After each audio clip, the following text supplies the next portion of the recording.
हरे कृष्ण कृष्ण कृष्ण हरे हरे, हरे राम राम राम हरे हरे। हरे कृष्णा। आप सभी भक्तों का हार्दिक स्वागत है आज की श्रीमद् भागवतम की इस कक्षा में। स्वागतम सुस्वागतम।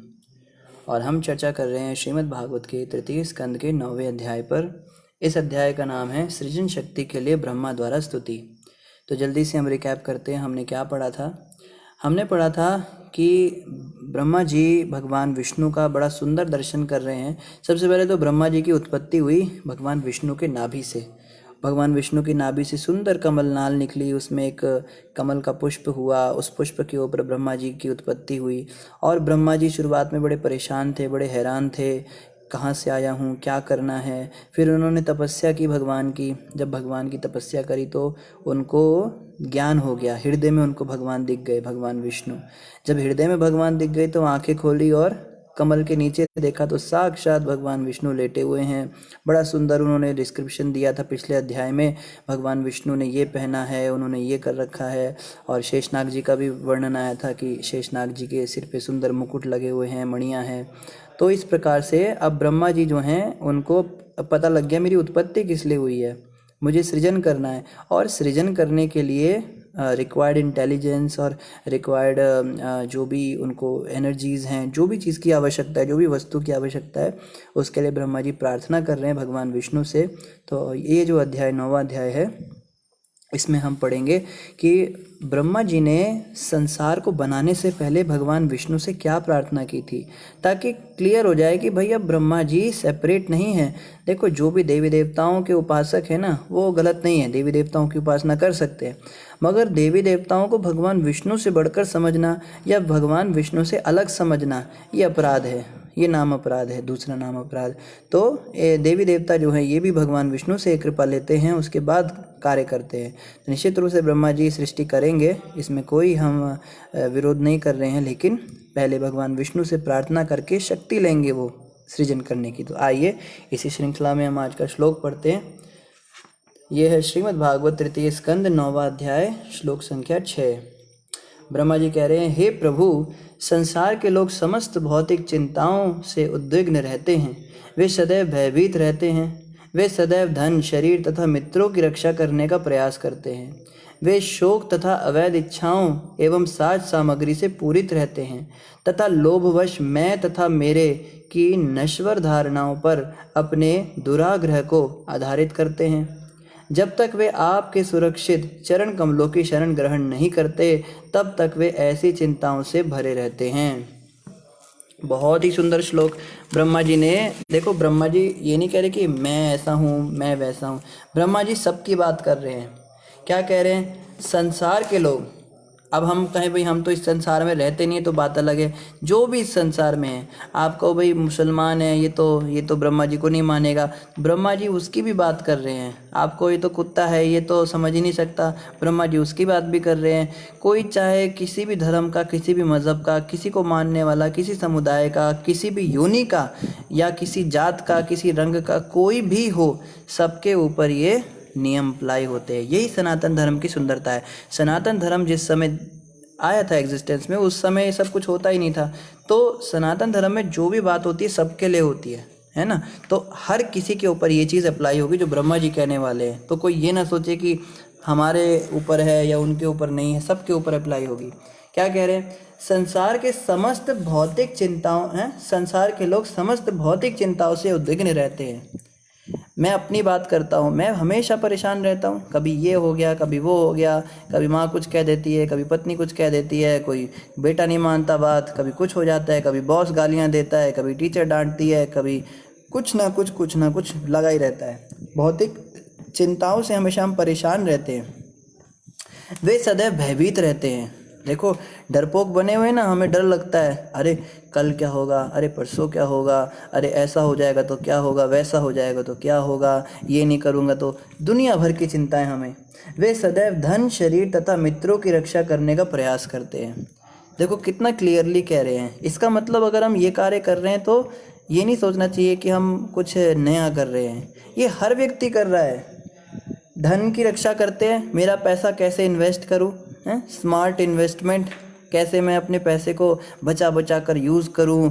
मैं तो जो है, कई लोग कहते हैं ना जी हम तो पैसा बड़ा सोच समझ के इस्तेमाल करते हैं, हम तो बड़ा खर्चा करते हुए। अरे ये तो ब्रह्मा जी कह रहे हैं सभी लोग करते हैं, इसमें क्या नया कर दिया तूने।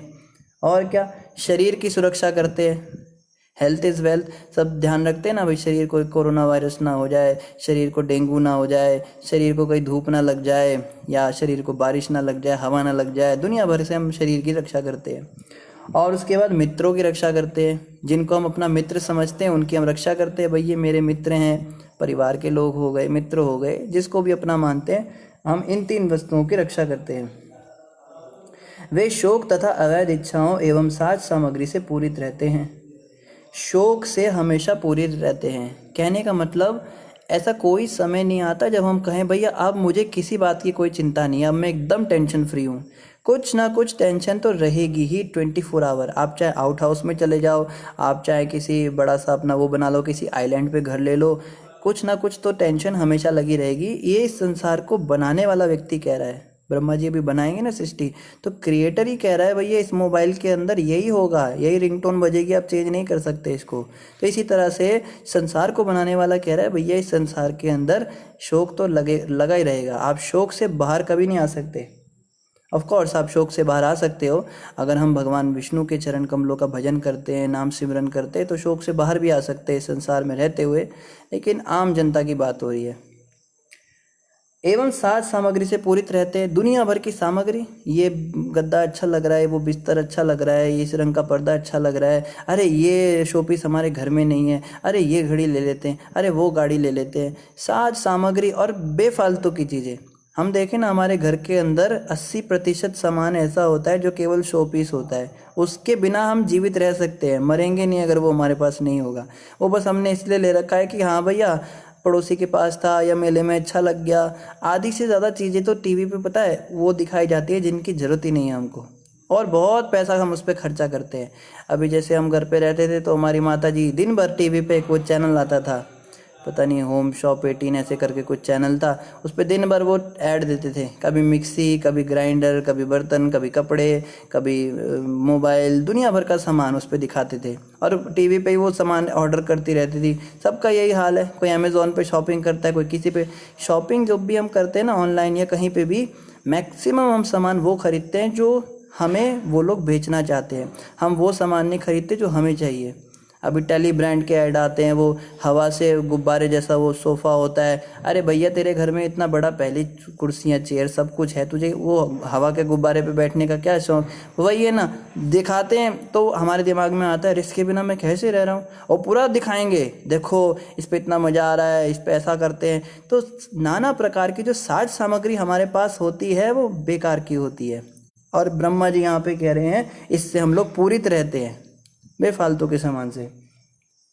तथा लोभवश मैं तथा मेरे की नश्वर धारणाओं पर अपने दुराग्रह को आधारित करते हैं। हमारा जो दुराग्रह है, आग्रह का मतलब क्या होता है, आग्रह मतलब इच्छा करना, ये चाहिए वो चाहिए, ऐसा करना है वैसा करना है, दुनिया भर की बात। ये जो दुराग्रह है मतलब मैं और मेरेपन से सारे दुनिया की जो कष्ट, जो भी गंदी चीज़ें, मतलब जैसे झगड़ा होता है, कुछ भी शुरू होता है, सबसे पहले मैं और मेरापन आता है। भाई मेरा घर है, तुम कैसे आ गए, मेरे गेट के बाहर तुमने गाड़ी कैसे लगा दी, मेरी लड़की को तुमने ऐसा कैसे बोल दिया, तुम्हारी लड़की ने, उसको तमीज़ नहीं है क्या है, मेरा ये है, मेरा कुत्ता है, इसको तुमने कैसे देख लिया, मेरे कुत्ते पर तुम्हारे कुत्ते ने क्यों भौंक दिया, मेरी गाड़ी को तुमने स्क्रैच क्यों लगा दिया। हर चीज़ मेरेपन पे आधारित होती है। अगर ये मैं और मेरापन निकल जाए ना, ये संसार स्वर्ग बन जाएगा, कोई समस्या नहीं होगी, सब कुछ मैं और मेरे से शुरू होता है यहाँ पर। जब तक वे आपके सुरक्षित चरण कमलों की शरण ग्रहण नहीं करते तब तक वे ऐसी चिंताओं से भरे रहते हैं। तो ब्रह्मा जी ने साफ बता दिया यहाँ पर, ऐसा ज़रूरी नहीं है कि हर व्यक्ति दुखी रहे, परेशान रहे, ये तो जनरल लोगों के लिए है कि भैया शोक तो है इस संसार में, परेशानी तो रहेगी। लेकिन ब्रह्मा जी ने एक सूत्र भी दे दिया कि जो भगवान विष्णु के चरणों की चरण कमलों की शरण ग्रहण करते हैं वो ऐसी चिंताओं से कभी भी मुक्त मतलब परेशान नहीं होते। तो कहने का वही मतलब है, ले देकर वही बात आ जाती है। इस महामंत्र का जप करना है सबने, हरे कृष्ण कृष्ण कृष्ण हरे हरे, हरे राम राम राम हरे हरे। इस महामंत्र का अगर हम जप करेंगे तो कोई भी शोक, कोई भी परेशानी हमको इतना प्रभावित नहीं कर पाएगी, उसका प्रभाव बड़ा कम हो जाता है। अयोध्या प्रभु क्या कह रहे हैं? प्रभु जी यहाँ एक संशय है, अभी तो सृष्टि हुई नहीं है, तो ब्रह्मा जी कैसे लोगों की स्थिति बता रहे हैं?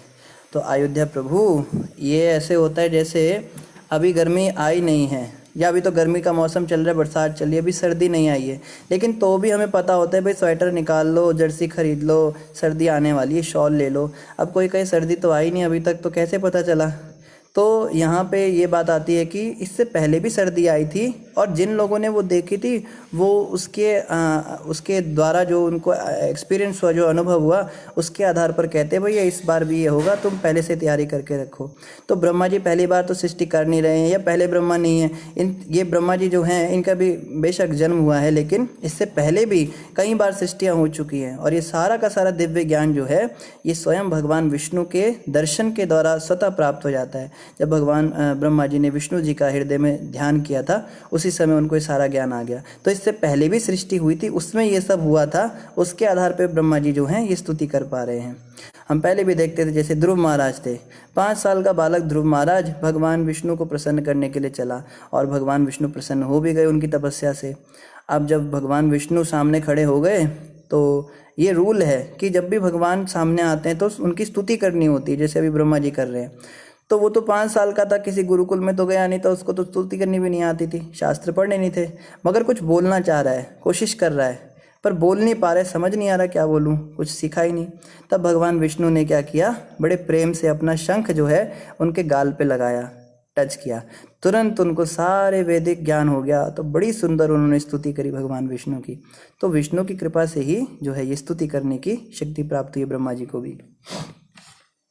तो यहाँ पे जो है ऐसा बताया गया कि भगवान विष्णु के चरणों की हमें शरण ग्रहण करनी चाहिए, तभी हम दुख का निवारण कर सकते हैं। वरना भैया इस दुनिया में सुख ही करने के लिए ना बहुत सारे एडवर्टाइजमेंट मिलते हैं, क्रीम लगा के सुखी हो जाओगे, शराब पी के सुखी हो जाओगे, हैं सोफ़े, हवा वाले सोफ़े पे बैठ के सुखी हो जाओगे, या एक्सरसाइज मशीन खरीद लो, ये बेल्ट खरीद लो, स्लिम बेल्ट, इसको पहन के मोटे पतले हो जाओगे, फिर तुम बड़े सुखी हो जाओगे। अरे जो पहले पतले हैं उनको जाके पूछो ना, पतले लोगों से, भाई तू सुखी है क्या?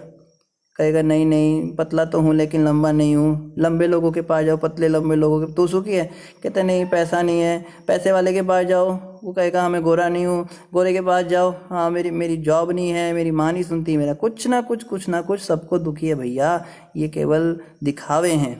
ये एडवर्टाइजमेंट जितने भी होते हैं मीडिया पे, सोशल मीडिया पे, टीवी पे, इंटरनेट पे, या दुकानों पे, मॉल्स में, आजकल तो मॉल्स का ज़माना चल रहा है ना, शॉपिंग मॉल के अंदर जाते हैं, वहाँ पे जो नई खरीदने की चीज़ें हैं वो भी जो है डिस्प्ले पे आती हैं। तो हमें लगता है कि इससे हम सुखी हो जाएंगे, बट ये सुख जो है मिलता नहीं इन चीज़ों से। सुख तो कहाँ है? सुख तो भगवान विष्णु के चरणों में है। इसमें हम जाना नहीं चाहते। आजकल हम देखते बच्चे लोगों को बोलो भैया थोड़ा भक्ति किया करो, भजन किया करो भगवान का, ये सब चीज़ें टाइम पास है, इसकी ज़रूरत नहीं है हमको, हम तो है मोबाइल ख़रीदेंगे, हम तो टीवी चलाएंगे। ये सब करने से कोई सुखी थोड़ा ना होता है, सुख तो राम भजन में। पर ये बातें जो है उनको समझ में नहीं आती हैं। आगे यहाँ पे क्या बताया जा रहा है?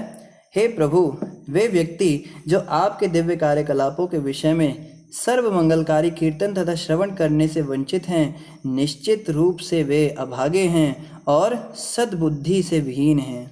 तो ब्रह्मा जी एक तरह से डांट लगा रहे हैं या गाली दे रहे हैं, बड़े वैदिक और बड़े सभ्यता की तरीके से जो है लताड़ रहे हैं हमको। क्या कह रहे हैं? जो आपके दिव्य कार्यकलापों के विषय में सर्व मंगलकारी कीर्तन और श्रवण करने से वंचित हैं, यानी कि भगवान के विषय में जो सुनना नहीं चाहते, भगवान का नाम जपना नहीं चाहते अपने मुंह से, जो केवल संसारिक विषयों को सुनना चाहते हैं, उनको न्यूज़ बड़ी अच्छी लगती है। जैसे पहले भी हमने बताया था, एक बूढ़े बाबा जी थे, ज़्यादा बूढ़े नहीं थे, 50-60 साल के थे, तो हम उनके घर में रहा करते थे, मकान मालिक थे। तो एक दिन हमने बोला भाई अंकल जी आप भी थोड़ा भगवत गीता पढ़ा कीजिए, आपकी तो उम्र भी हो गई। कहते हैं ऐसे कैसे? 3 तरह के न्यूज़पेपर पढ़ता हूँ, दुनिया की सारी जानकारी है मुझे, कौन से देश में क्या चल रहा है मुझसे कुछ भी पूछ लो, सब पता है मुझको, मेरे पास टाइम नहीं है इन चीज़ों के लिए।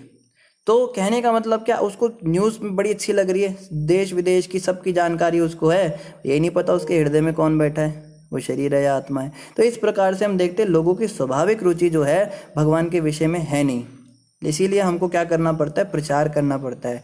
देखो अगर कोई व्यक्ति प्रचार करता है ना, जो व्यक्ति भगवान से विहीन है, जो संसार को ही अपना घर बनाए बैठा है, उसी में रमा हुआ है, उसी में रचा पचा हुआ है, एकदम आनंद ले रहा है। आनंद तो क्या ले रहा है, परेशान ही हो रहा है एक तरह से।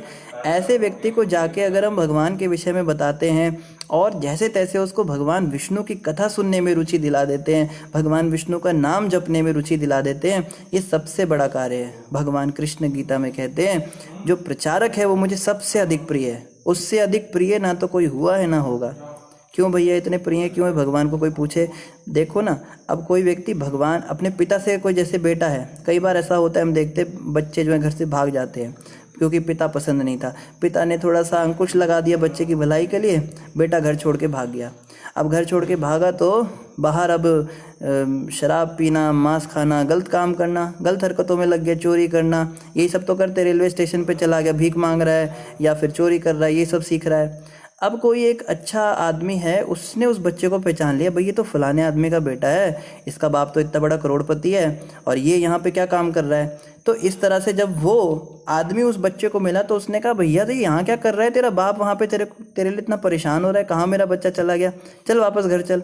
अब वो कहता है मैंने नहीं जाना, पापा अच्छे नहीं हैं। वो फिर उसको समझा रहा है, भाई तेरे पापा बहुत अच्छे हैं, तुझे ऐसा लगता है तेरे पिताजी तुझसे प्यार नहीं करते, मगर वो तेरे से बहुत प्यार करते हैं। तो जब उसको वो प्रचार कर रहा है, अपने पिता के पास जा, अपने पिता की शरण ग्रहण कर।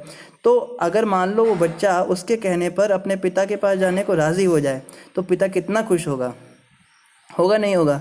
दो रास्ते हैं उस आदमी के पास, या तो उसको कुछ पैसे वैसे दे दे, चल ठीक है क्या पिता के पास जाना, छोड़, तेरा बाप तो ऐसा ही है, मुझे भी पता है, ले तू 500 रुपये 1000 ऐश कर, 3-4 दिन तो तेरे आराम से कट जाएंगे, बाकी अंकल को फ़ोन कर दियो, मैं तेरे साथ हूँ।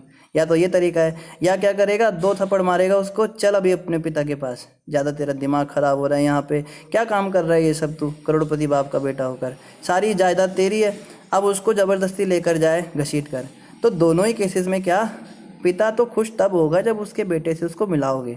तो इस संसार के अंदर जो लोग हैं ना, वो 100-50 रुपये देने वाले होते हैं। कोई 500 रुपये दे जाता है, हाँ भैया ये यूज़ कर लो, ये क्रीम यूज़ कर लो, हाँ जी थोड़ा मेडिटेशन कर लो, थोड़ा योगा कर लो, थोड़ा मन अच्छा हो जाएगा, संसार में और अच्छे से रहो, और अच्छे से भोग करो। या फिर कोई सामग्री दे देगा, कोई जॉब लगा देगा, कोई खाना खिला देगा, कोई कंबल बांट देगा, कोई अनाथ आश्रम बना देगा। मतलब इस संसार के अंदर कंफर्टेबल कैसे रह सकते हो। जैसे उस आदमी ने 150 रुपये दे दिए, 500 रुपये दे दिए, भाई आराम से रहो। तो अगर आपने अनाथालय बना दिया, हॉस्पिटल बना दिया, वृद्धाश्रम बना भी दिया मान लो, तो कितने दिन चलेगा, इस एक जन्म में रह जाएगा। उसका कर्म तो खराब है, वो तो उसको तो भोगना ही पड़ेगा ना। अगले जन्म में किसी और देश में जन्म हो जाएगा, वहाँ जाके थोड़ा ना उसकी मदद कर पाओगे। तो ये लोग वही हैं जो 150 रुपये देने वाले अंकल हैं। और प्रभुपाद जी जैसे संत या गुरु महाराज जैसे जो संत हैं, जो पधारते इस दुनिया के अंदर और हमको कहते कृष्ण को समर्पण करो, छोड़ो सारे काम धंधे, ये उन अंकल के समान हैं जो पिता के पास ले जाने की कोशिश करते हैं। मगर स्वाभाविक रूप से हम सब अपने पिता की शरण ग्रहण नहीं करना चाहते। हम सोचते नहीं हमें यहीं पर रहकर मज़ा करना है, पापा के पास नहीं जाना है। लेकिन वो समझाते नहीं बेटा कोशिश करो। यही बात यहाँ पे ब्रह्मा जी कह रहे हैं। कीर्तन, श्रवण कीर्तन का क्या मतलब होता है? कीर्तन मतलब प्रचार करना। कीर्तन का मतलब कीर्तन भी होता है, भजन कीर्तन भी होता है। प्रभुपाद जी कहते थे प्रचार इज ऑल्सो कीर्तन। जब हम किसी को भगवान के विषय में उपदेश देते हैं, भाई पिता तुम्हारे कितने अच्छे हैं, चलो उनके पास वापस, ये भी कीर्तन है। और इस कीर्तन से भगवान बहुत खुश होते हैं।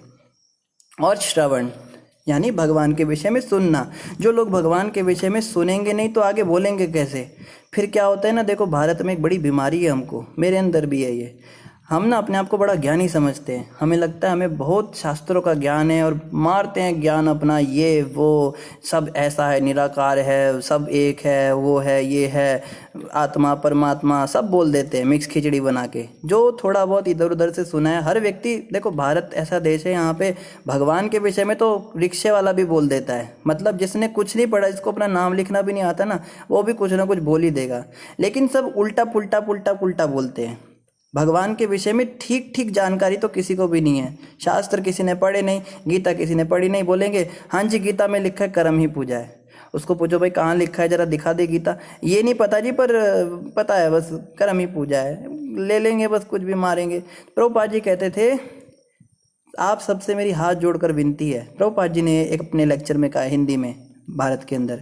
आप सबसे मेरी हाथ जोड़कर विनती है, कृपया करके जो जानते हो सब भूल जाओ, जितना ज्ञान सुना है, जितना तुमको पता है, सब कुछ भूल जाओ, और चैतन्य महाप्रभु ने जो कहा है कृपया करके उसको स्वीकार करो, उस दर्शन को मानो, गीता भागवत के अनुसार चलो, जो तुम जानते हो ना पुरानी बातें उसको भूल जाओ। तो जब हम प्रचार करने निकलते हैं ना, तो हम अपनी उल्टी पुल्टी बातें निकालने लगते हैं मुँह से, जो हमारे दिमाग में गंद भरा हुआ है। लेकिन प्रभुपाद जी ने कहा है हमें पहले शास्त्रों को श्रवण करना है, इसलिए कीर्तन से पहले श्रवण की बड़ी महिमा है। जब हम प्रामाणिक स्रोत से सुनते हैं, भागवत से, गीता से सुनते हैं, भाई है क्या, सही बात क्या है, ये सुनने के बाद फिर जब हम प्रचार करते हैं तो वास्तव में हम प्रचार करते हैं।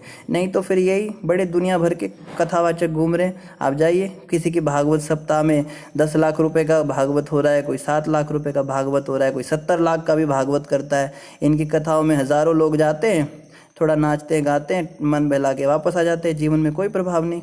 कथा करने वाला भी ऐसा ही है, सुनने वाला भी ऐसा ही है। प्रामाणिक स्रोत से जो व्यक्ति कथा कर रहा है वहाँ से सुनना बहुत ज़रूरी है। इसलिए टीवी चैनल पे हम चलाते हैं ना, हम कुछ भी सुन लेते हैं, हम कहते हैं जी हम तो बड़ा, हमारे घर में तो बस सारा दिन यही सब चलता रहता है। भैया इतना नहीं सुनना, हमें सेलेक्ट करके सुनना है, कहाँ से सुनना है।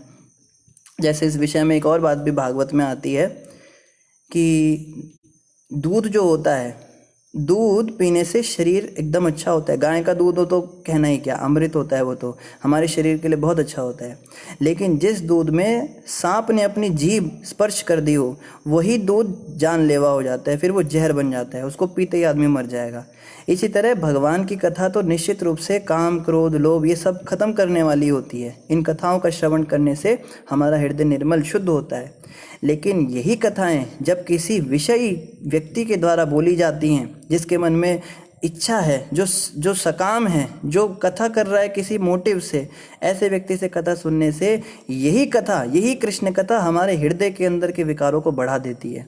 वही कृष्ण कथा, वही कृष्ण की रासलीला काम वासना बढ़ाएगी, क्रोध बढ़ाएगी, गुस्सा बढ़ाएगी, ये चीज़ें और उल्टा बढ़ जाती हैं हमारी।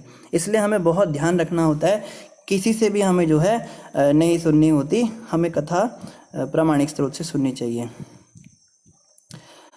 अशोक जी से पहले वैकुंठ प्रभु कुछ कह रहे हैं।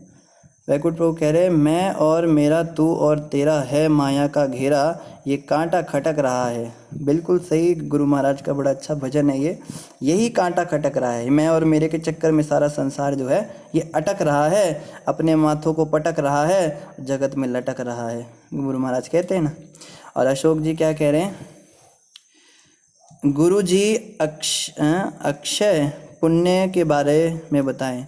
अक्षय पुण्य, अक्षय का मतलब होता है जो कभी क्षय नहीं होता, जो कभी ख़त्म नहीं होता, उसको अक्षय कहते हैं। और पुण्य का मतलब अच्छे काम। तो जिस कार्य को करने से ऐसा कुछ बन जाता है कि हमें रेगुलर बेसिस पे पुण्य मिलता ही जाता है, कभी ख़त्म ही नहीं होता वो पुण्य, उसको अक्षय पुण्य कहते हैं।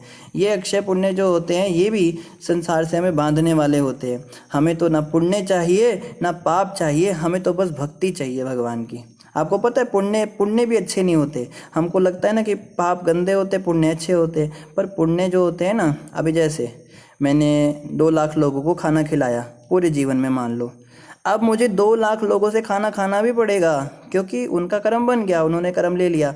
या फिर क्या होगा, अगर उनसे नहीं भी खाना पड़ा, मान लो मुझे पुण्य मिल गया, तो उस पुण्य के प्रभाव से मेरे साथ कुछ अच्छा होना चाहिए। 2 लाख लोगों को खिलाने की वजह से 2 लाख अच्छी चीज़ें होनी चाहिए। अब इन अच्छी चीज़ों को भोगते भोगते अगर मान लो मेरी मृत्यु हो गई 1 लाख पर, तो जो बकाया 1 लाख है ना, उसको भोगने के लिए मुझे दोबारा माँ के गर्भ में जाना पड़ेगा, 9 महीने उल्टा लटकना पड़ेगा, सारी यातनाएं भुगतनी पड़ेंगी गर्भ की। इसको समझना है। पुण्य को भोगने के लिए भी संसार में आना पड़ता है, वो भी बड़ा कष्टप्रद है। इसलिए पुण्य भी हमारे लिए अच्छा नहीं, पाप भी हमारे लिए अच्छा नहीं, हमें बस भक्ति करनी है। ठीक है, जब हम भक्ति करते हैं भगवान की, तो उसका ना अच्छा फल बनता है ना बुरा फल बनता है। भक्ति से तो क्या होता है, भक्ति से बस भगवान की प्रसन्नता होती है, उसको भक्ति कहते हैं। जैसे गंगा नदी में जो स्नान करता है उसके सारे पाप नष्ट हो जाते हैं, पाप नष्ट हो जाते हैं, लेकिन पुण्य नष्ट नहीं होते। लेकिन एक ऐसी नदी भी है जिसमें स्नान करने से पुण्य भी नष्ट हो जाते हैं। देखते हैं आप में से किसको पता है उस नदी का नाम, जिसमें स्नान करने से पाप पुण्य दोनों ही नष्ट हो जाते हैं, व्यक्ति पूरा न्यूट्रल हो जाता है, भगवत धाम जाने के लिए तैयार हो जाता है। डिम्पल जी कह रहे हैं, पुण्य का मतलब महात्मा जी श्री राधे राधे गाना। मैंने पूछा जिंदाबाद मालिक, एक एक भागवत कथा करने का देखो 12 लाख रुपए लगेगा। कितनी शर्म की बात है कि 12 लाख रुपए में कोई व्यक्ति भागवत कर रहा है। अब वो कहेगा तेरे को मेरे को 12 लाख रुपए ला के दो, नहीं तो मैं कथा नहीं करूँगा, मैं अभी उठ के जा रहा हूँ। ये बेच रहे हैं कथा को, इनकी कथा में थोड़ा ना बैठना चाहिए। इनकी कथाओं में बैठने से उल्टा हमारी वासना ही बढ़ जाती है। सबसे पहला सही जवाब दिया कृष्ण।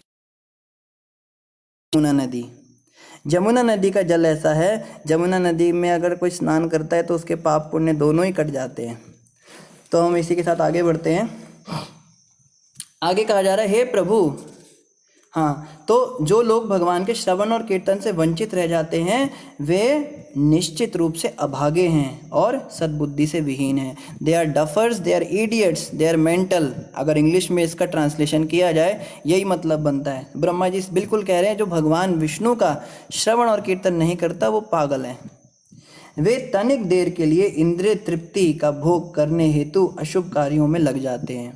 वो सोचते हैं बस थोड़े समय का सुख मिल जाए, कुछ इंद्रिय भोग मिल जाए, उसके लिए दिन रात पाप करते हैं, गंदे गंदे काम करते हैं। आप देखो ना, सुबह से लेकर शाम तक गधे की तरह आदमी मेहनत करता है, उल्टे काम करता है, झूठ बोलता है, सच बोलता है, मक्कारी करता है, चोरी करता है और लोगों की रिश्वतखोरी करता है, हक मारता है लोगों के। किस लिए?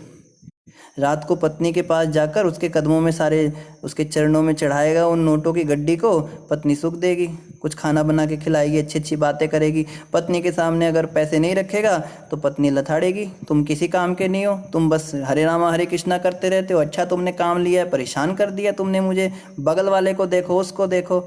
या अगर स्त्री है तो वो भी पाप कर्म करती है, वो भी सारे उल्टे पुल्टे काम करेगी। नहीं तो पति कहेगा कैसी औरत से शादी हो गई, इसको ना ये आता है ना वो आता है, ये तो शराब भी नहीं पीती है, तुम तो कैसी वो, तुम देखो बाकी हमारे दोस्त हैं उनकी पत्नियां जाकर सबके साथ में ड्रिंक करती हैं, वो करती हैं, तुम कुछ भी नहीं करती हो, तुम नॉनवेज भी नहीं पकाती हो मेरे लिए, तुमसे शादी करके परेशान हो गया हूँ। तो हम देखते हैं कि पति को पत्नी को खुश करने के लिए या बॉस को खुश करने के लिए या अपने बच्चों को खुश करने के लिए, प्रभु जी अपने बच्चों के लिए तो पाप कर रहा हूँ ना, अपने लिए थोड़ा ना कर रहा हूँ। अपने बच्चों के लिए आदमी गलत काम करता है, अरे तू किसी के लिए भी गलत काम कर, अंत समय पे जब यमदूत आएंगे ना तो ये बच्चे पत्नी पति कोई साथ नहीं जाएगा, उस समय अपना कर्म साथ जाएगा भैया। अब इन जिनके लिए इतना पाप कर्म किया ना, ये तो उसको भोगेंगे जो तुमने उसको दिया, लेकिन जो पाप का फल होगा, देखो संसार में भी सुखी नहीं रह पाए, जीवन भर भी मेहनत करते रहे गधे की तरह, मरने के बाद भी यमदूतों के डंडे। ये होता है एक गृह मेदी का हाल। इसलिए हमें भक्त बनना है, हमें इन चीज़ों को समझना है और ये मैं और मेरा का जो चक्कर है, ये जो काटा खटक रहा है, इससे हमें दूर रहना है। महापात्रा जी क्या कह रहे हैं?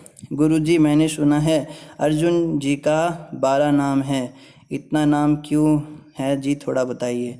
12 नाम नहीं है, ऐसा नहीं है कि उनका नामकरण करते समय 12 नाम दिए गए थे, वो ना उनके कर्मों के आधार पर नाम पड़ जाते हैं। 12 नाम उनके तो खाली भगवत गीता में भगवान कृष्ण ने बोले हैं, उसके हिसाब से आप बता रहे हैं। जैसे कौन्तेय बोल दिया, कौन्तेय मतलब जो कुंती का बेटा उसको कौन्तेय बोल दिया, या महाबाहु बोल दिया जिसकी बाजुओं में बड़ी जान है, बाहुबली है जो, उसको महाबाहु बोल दिया। धनंजय बोल दिया, धनंजय मतलब जिसने राजसूय यज्ञ के समय पे धन बड़ा एक्सपर्ट तरीके से फंड कलेक्शन किया था, जो फंड कलेक्शन में एक्सपर्ट होते हैं पैसा इकट्ठा करने में, उनको धनंजय कहते हैं। तो कृष्ण भगवान अलग अलग बात बोलने के लिए उसके अलग अलग नाम बुलाते हैं, तो ये ऐसा ही था।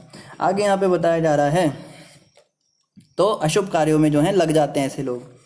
हे महान कर्ता मेरे प्रभु, देखो ब्रह्मा जी क्या कह रहे हैं विष्णु जी को, मेरे प्रभु ये सभी दीन प्राणी निरंतर भूख प्यास शीत कफ तथा पित्त से व्यग्र रहते हैं। हम लोगों के लिए क्या कह रहे हैं? ये दीन प्राणी, हमको दीन कहा जा रहा है कि हम बड़े भिखारी हैं, हम बड़े दुखी लोग हैं, दुखियारे लोग हैं। ब्रह्मा जी भगवान विष्णु के आगे कह रहे हैं। हम तो समझते हैं ना, हम तो बहुत बड़े हवेली में बैठे, हम तो बड़े काम के, हमें बड़ा पैसा। प्रभु जी आप हमें दीन मत बोलो। दीन तो ब्रह्मा जी ने उनके लिए कहा होगा जो सड़कों पे फुटपाथ पे सड़ रहे हैं। हमारे तो बड़ी बड़ी कोठी है, हमारी तो बड़ी बड़ी फैक्ट्रियाँ हैं, या हमारा तो बहुत बड़ा हॉस्पिटल है, हमें तो दीन नहीं कहना चाहिए इनको। देखो फिर ब्रह्मा जी दीन क्यों कह रहे हैं हमको? क्योंकि ये प्राणी निरंतर भूख और प्यास से परेशान है। देखो कोई कितना भी पैसे वाला हो ना, कितना भी अमीर हो, वो कुछ ऐसा तो अपना जुगाड़ नहीं कर सकता ना शरीर में कि उसको भूख प्यास लगनी बंद हो जाए। जब तेरे को भूख रोज लग रही है, तू रोज खाना मांगता है, मेरे को खाना दो, मुझे पानी दो, मांग रहा है ना, तो तू मांगता ही तो हुआ, तू भिखारी नहीं है तो क्या है? मांगने वाले को भिखारी कहते हैं। भूख प्यास तो तेरे को लगती है, खाना पीना तो मांगेगा ही ना डेली, तो दीन तू है, मान इस बात को। कितना भी तू बड़े घर में हो, तेरे को भूख प्यास तो लगेगी।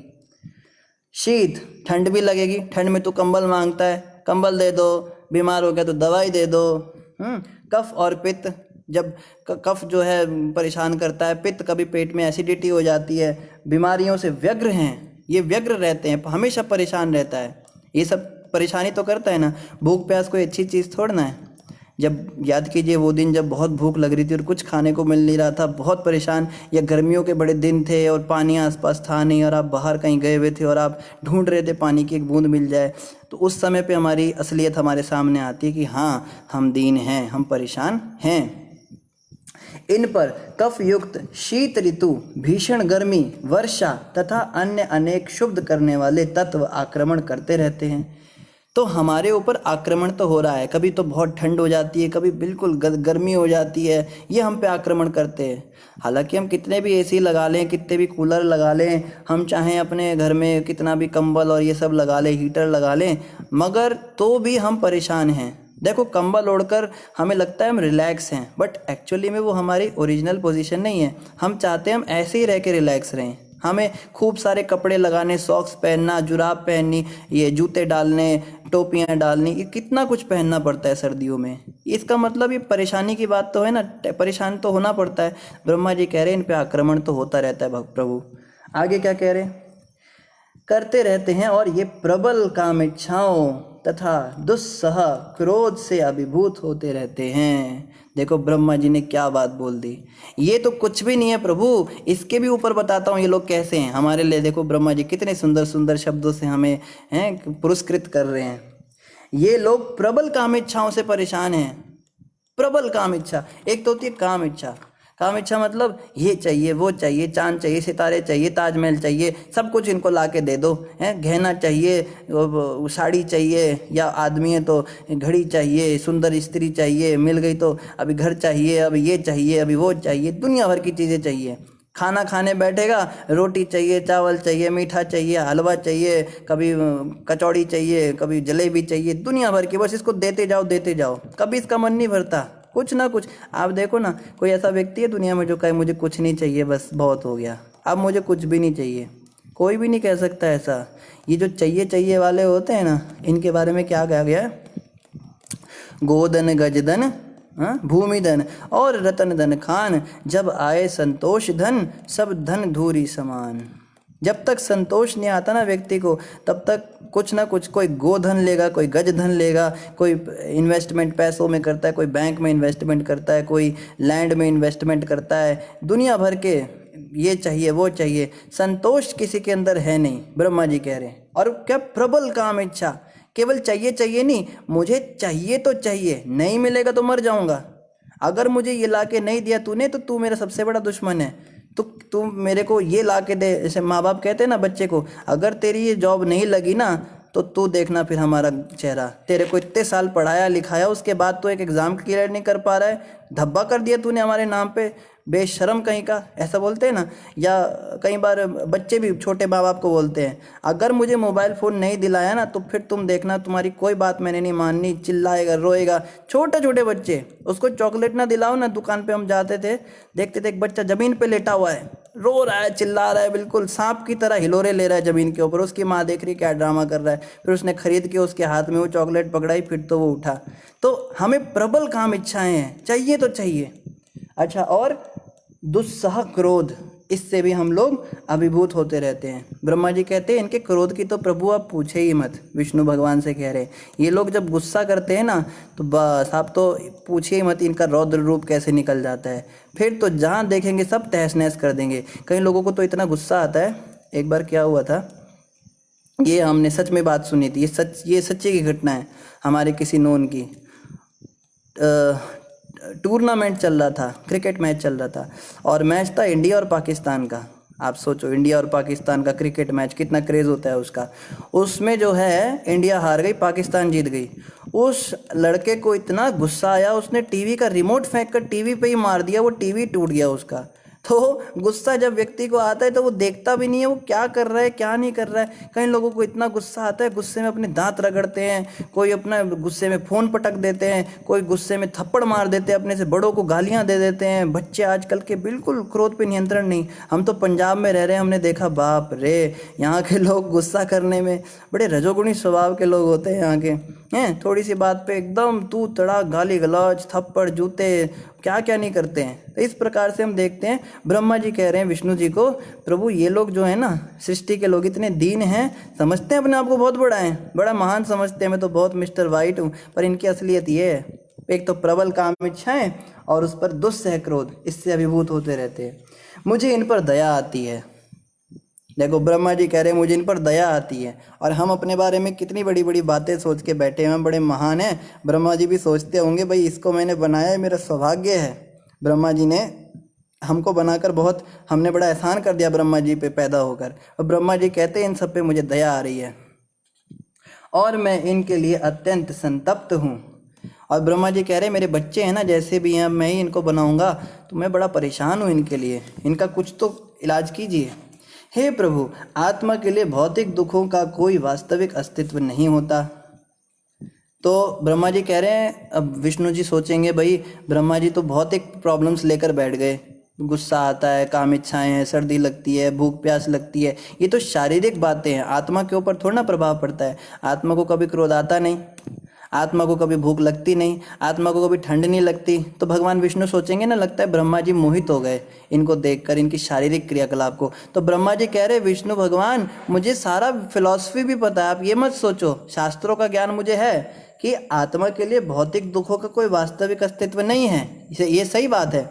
फिर भी जब तक बद्ध आत्मा शरीर को इंद्रिय भोग के निमित्त देखता है, तब तक वह आपकी बहिरंगा शक्ति द्वारा प्रभावित होने से भौतिक कष्टों के पास से बाहर नहीं निकल पाता। तो ब्रह्मा जी कह रहे प्रभु ये बात तो सही है, आत्मा तो अजर अमर अविनाशी है, उसको तो कोई समस्या ही नहीं, लेकिन जब तक आत्मा इस शरीर के अंदर रहकर इस शरीर को और अपनी इंद्रियों को भोग के निमित्त देखता है कि बस इंद्रियों को खुश कर दूं, कानों को ऐसा ऐसा म्यूजिक सुनाऊं मज़ा आ जाए, आंखों को ऐसे ऐसे दृश्य दिखाऊं मज़ा आ जाए, नाक से ऐसी खुशबू सूंघूं बस आनंद से भर जाऊं बिल्कुल, खाने के लिए तो बस पूछो ही मत। जीव तो कहे तार मध्य जीवाति लोभमय सुदुर्मति, इतनी दुर्मति ये जीव है, इतनी लोभी है ये जीव, बस इसको खिलाते रहो खिलाते रहो। तो जब तक व्यक्ति अपनी इंद्रियों को भोग करने के लिए परेशान रहता है ना, तब तक भगवान की बहिरंगा शक्ति द्वारा प्रभावित होकर नाना प्रकार के कष्टों को भोगता है। यानी कि बहिरंगा शक्ति कौन है? भगवान की माया। हम कहते हैं ना ये माया परेशान करती है, माया का संसार है, मोह माया है जी सब। माया है क्या? माया माया बोलते तो सब हैं, माया वस्तु क्या है? किसी जगह का नाम माया है या किस चीज़ का माया नाम है? किसी पहाड़ का नाम है? माया वास्तव में क्या है? भगवान की एक शक्ति है, भगवान की ही बहिरंगा शक्ति है। और इस माया का कार्य क्या है? हमको भुला देना कि मैं आत्मा हूँ। माया के प्रभाव में आकर हम कहते हैं मैं शरीर हूँ और ये मेरा है, मैं तो शरीर हूँ और ये सामान मेरा, ये घर मेरा, ये पत्नी मेरी, ये बच्चे मेरे, ये गाड़ी मेरी। जो भी हम मैं और मेरे के चक्कर में पड़े ना, हम सब माया के ही अभी अंडर में है, अंडर कंट्रोल में है। जितने समय हम हरि कथा सुनते हैं ना, आप देखेंगे ये प्रैक्टिकल बात है, जितने समय हम हरि कथा भागवत कथा सुनते हैं उतने समय हम ये चीज़ें भूल जाते हैं कि मैं शरीर भी हूँ या कुछ हूँ। उस समय एकदम दिव्य ज्ञान हो जाता है। बिल्कुल सही बात है जी, आत्मा सही बात है और भगवान की भक्ति करनी है। बस आज ये कथा ख़त्म होते ही मैंने बस माला पकड़नी है और शुरू हो जाना है। मैंने आज के बाद गंदे काम बिल्कुल छोड़ देने। कई लोग संकल्प करते हैं कथा सुनते सुनते, उनको बड़ा रियलाइजेशन होता है बस मैंने अब अपने जीवन की डोरी भगवान को सौंपनी है, बस मैंने भगवान को पाना है। लेकिन क्या होता है, कथा ख़त्म होते ही क्या होता है, फिर से वो सब शुरू हो जाता है। इससे एक बात समझ में आती है कि भगवान हरि की कथाओं में माया का प्रवेश नहीं है। माया वहाँ पे अटैक नहीं कर सकती हम पर जब तक हम भगवान हरि की कथा सुन रहे हैं या हरि की कथा कह रहे हैं या फिर हरि का चर्चा कर रहे हैं, हरि के नामों का जाप कर रहे हैं।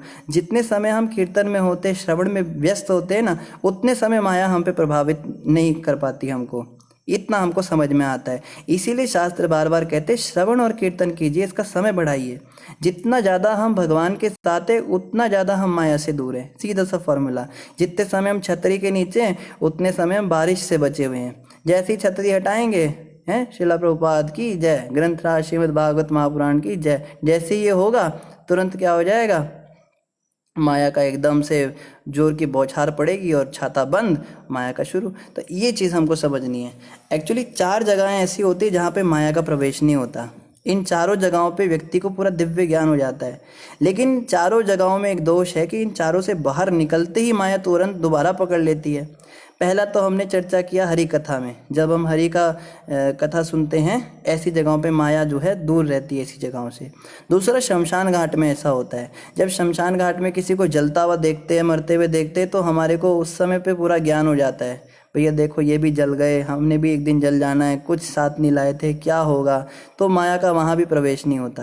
तीसरा माँ के गर्भ में, जब हम माँ के गर्भ में उल्टे लटके होते 9 महीने, थैली के अंदर बंद हैं, दम घुट रहा है, कीड़े काट रहे हैं, शरीर बिल्कुल जर्जर हो रहा है, वहाँ पे हमें बड़ी प्रबल भगवान की भक्ति करने का भाव आता है। और भागवत कहता है हम में से हर किसी ने भगवान से वादा किया है, हम सब प्रॉमिस करते हैं, हे प्रभु बस ये आखिरी बार है, इसके बाद मैंने दोबारा ये कष्ट भोगने नहीं आना, बाहर जाते मैंने भजन करना है, भक्ति करनी है, आपको प्राप्त कर लेना है, बस आपके धाम आ जाना है, दोबारा मौका नहीं मिलेगा आपको।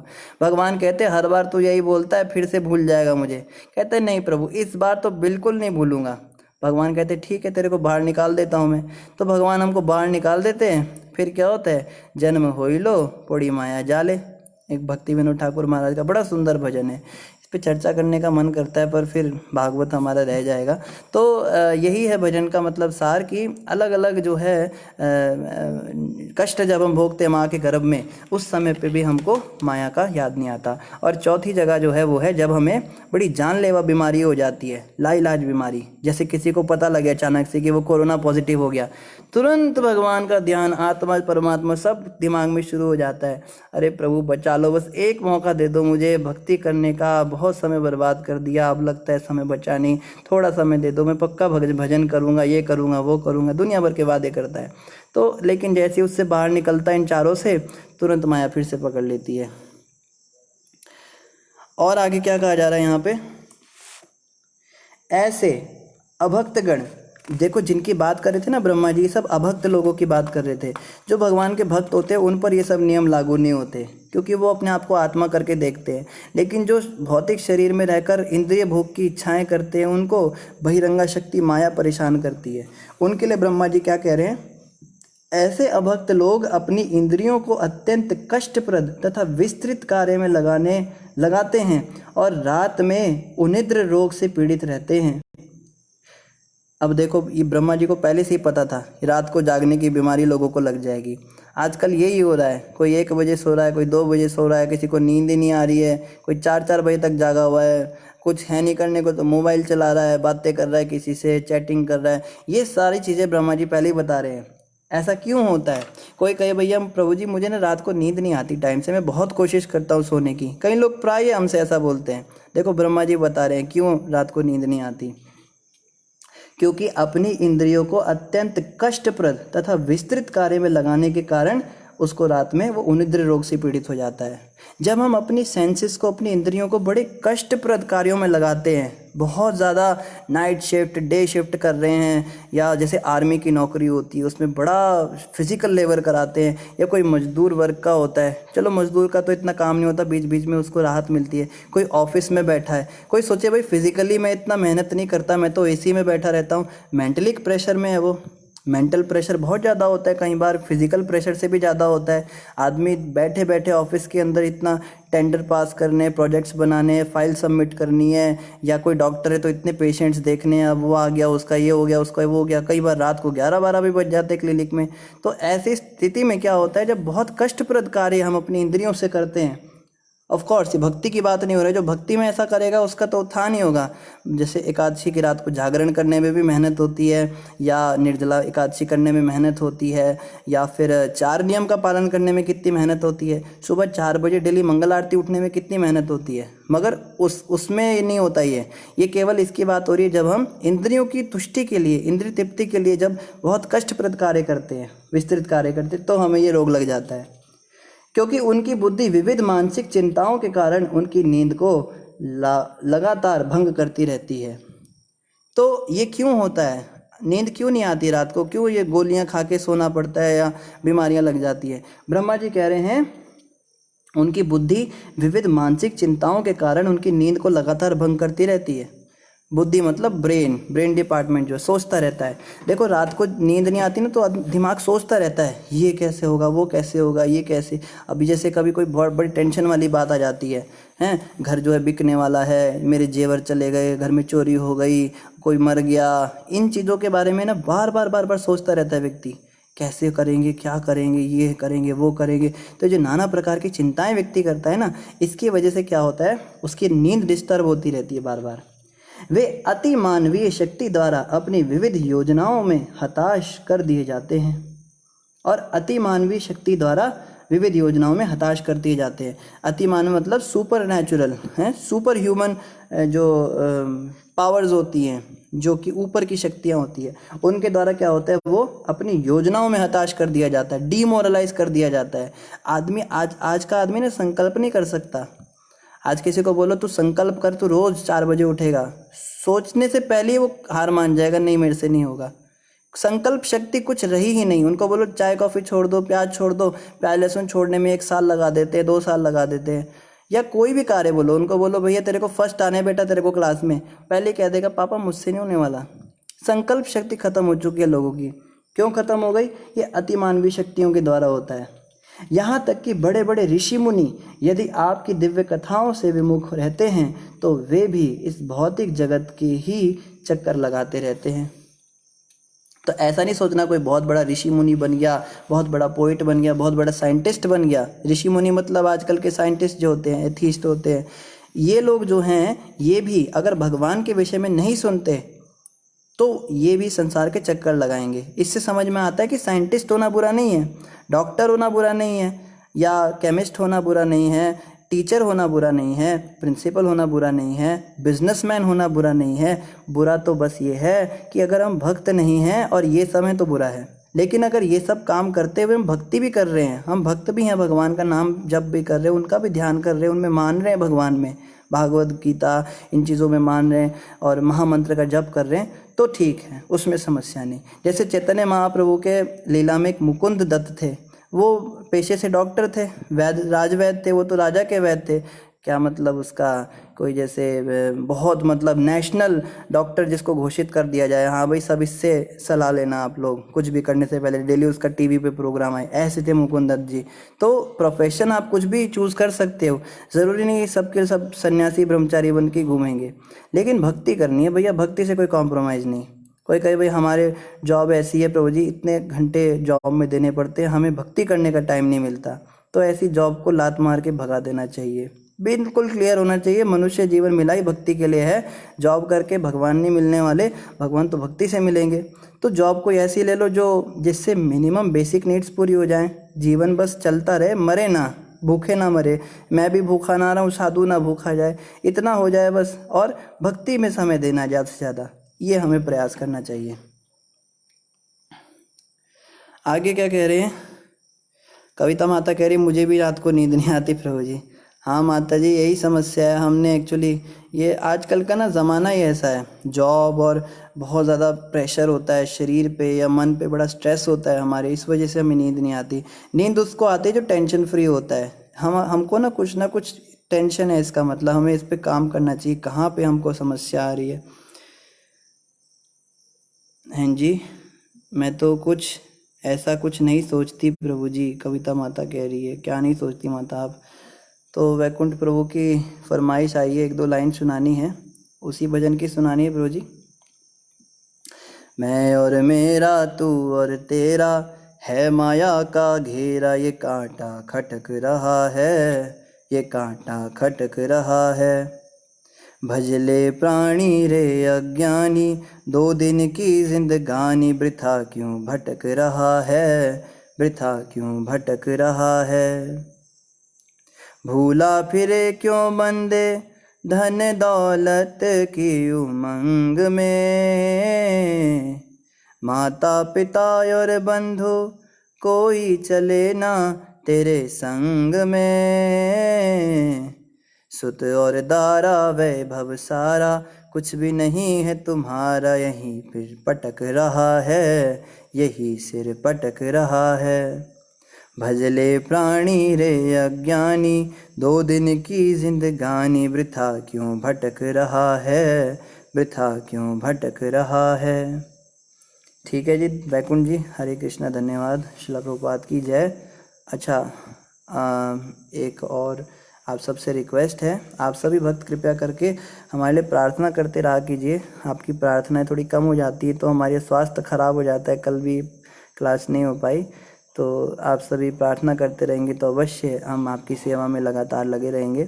और हमने एक नया कार्यक्रम शुरू किया है, सुबह जप करते हैं हम लोग, जियो मीट का कोई एप्लीकेशन है, उस पर कुछ लिंक पे जाना पड़ता है, तो आप में से जो भक्त ज्वाइन करना चाहते हैं, सुबह 3 से 5 जप करना चाहते हैं या 4:30 बजे तक भी जप करना चाहते हैं, तो आप व्हाट्सएप ग्रुप में ऐड हो जाइए, वहाँ पे आपको लिंक मिल जाएगा। व्हाट्सएप ग्रुप का लिंक मैं यहाँ पे अभी डाल दूँगा, तो और अयोध्या प्रभु गुरु महाराज के प्रवचन का लिंक भी डाल देंगे, आप सभी कृपया करके उसको भी ज्वाइन कीजिए, उसको भी आप अवश्य सुनिएगा। हरे कृष्णा, श्रील प्रभुपाद की जय, श्री गुरु महाराज की जय, निताय गौर प्रेमानंदी, हरि हरि बोल।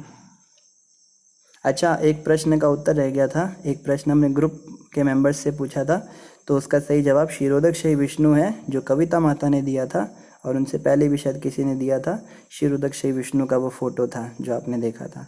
हरे कृष्णा, धन्यवाद वैकुंठ प्रभु आपका भी।